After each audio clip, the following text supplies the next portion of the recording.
Hi అండి. నమస్తే. Welcome back to our channel. నేను మీ కృష్ణ. ఈరోజు మన రెసిపీ వచ్చేసి గోధుమ రవ్వతో ప్రసాదం చేసి చూపిస్తున్నా. పండగలు వచ్చేస్తున్నాయి కదండీ! పండగలకి తక్కువ టైంలో అతి సులువుగా చేసుకునేలా గోధుమ రవ్వ ప్రసాదం ట్రై చేయండి.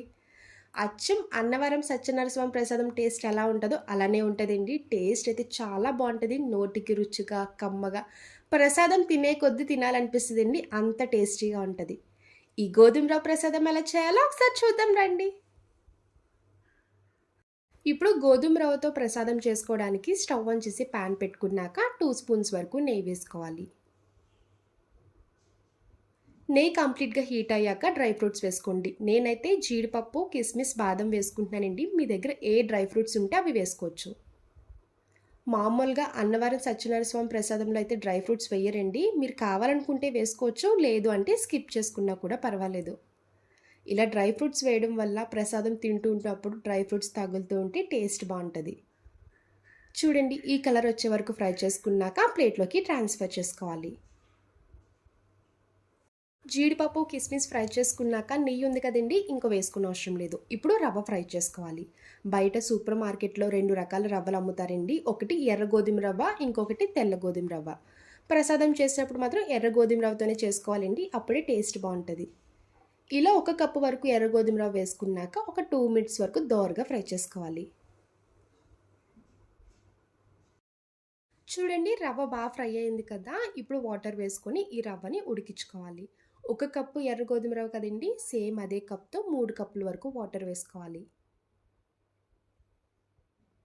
ఇలా వాటర్ వేసుకున్నాక గరిటతో కలుపుకొని స్టవ్ మీడియం ఫ్లేమ్లో పెట్టుకొని ఉడికించుకోండి. ఈ వాటర్ దగ్గరికి ఇంకిపోయే వరకు రవ్వను ఉడికించుకుంటే సరిపోద్ది. చూసారు కదండి, వాటర్ ఇలా దగ్గరికి ఇంకిపోతే రవ్వ కూడా కంప్లీట్గా ఉడికిపోద్ది. ముందుగానే రవ్వ చెక్ చేసుకోవాలి ఉడికిందా లేదా అని. చూసారు కదా, రవ్వ ఇలా ఉడికాక ఇప్పుడు బెల్లం వేసుకోండి.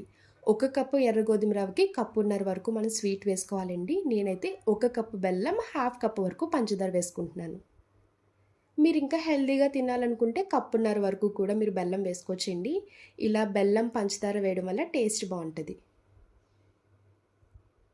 ఈ 2 ఇలా వేసుకొని కలుపుకుంటూ కుక్ చేసుకోవాలి.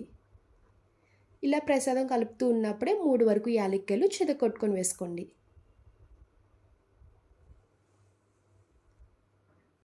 ఇలా ప్రసాదం రెడీ చేస్తున్నప్పుడే కొంచెం కొంచెం నెయ్యి వేసుకుంటూ కుక్ చేసుకోవాలండి. ఈ అన్నవరం సత్యనారాయణ స్వామి ప్రసాదంలో నెయ్యి ఎంత ఎక్కువ వేసుకుంటే అంత రుచిగా ఉంటుంది. చిన్న వరకు పచ్చికర్పూరం వేసుకోండి, ఫ్లేవర్ బాగుంటుంది. బయట ప్రసాదంలానే టేస్ట్ చాలా బాగుంటుందండి. ఉంటే వేసుకోండి, లేదు అంటే స్కిప్ చేసుకోవచ్చు. బెల్లం వేసాక లిక్విడ్ కన్సిస్టెన్సీలా మారుతుందండి. ప్రసాదం ఎప్పుడు దగ్గరికి కుక్ చేసుకుంటామో జిగిర్లా వచ్చేలాగా అప్పటి వరకు కుక్ చేసుకోవాలి. నాకైతే ఈ ప్రసాదం రెడీ చేసినప్పుడు 4 to 5 స్పూన్స్ వరకు నెయ్యి పడిందండి. మీరు తక్కువ నెయ్యి తినే వాళ్ళైతే తగ్గించి కూడా వేసుకోవచ్చు. చూడండి, గరిటతో వేస్తే ప్రసాదం వెంటనే పడకూడదు, స్లోగా పడాలి. అంత జిగురు వచ్చేలా కుక్ చేసుకోవాలండి. వెంటనే పడిందంటే వాటర్లా ఉంటుంది, అంత తినడానికి కూడా టేస్ట్ అనిపించదు. ఈ విధంగా ప్రసాదం కుక్ చేసుకున్నాక ముందుగా ఫ్రై చేసుకున్న జీడిపప్పు, కిస్మిస్, బాదం వేసుకోండి. ఇలా డ్రై ఫ్రూట్స్ వేసుకొని ఒకసారి కలుపుకోవాలి. ఇలా ఈ విధంగా ప్రసాదం రెడీ చేసుకున్నాక ఇప్పుడు వెంటనే స్టవ్ ఆఫ్ చేసుకొని బౌల్లోకి ట్రాన్స్ఫర్ చేసుకోండి. నేనైతే పూజలోకి దేవుడికి నైవేద్యంలా రెడీ చేసుకున్నానండి. ఇలా బౌల్లోకి ట్రాన్స్ఫర్ చేసుకున్నాక మీరు నైవేద్యంలా కూడా పెట్టుకోవచ్చు. కావాలనుకుంటే ఎప్పుడైనా స్వీట్ తినాలనిపించినప్పుడు కూడా హెల్తీగా చేసుకుని తినచ్చు.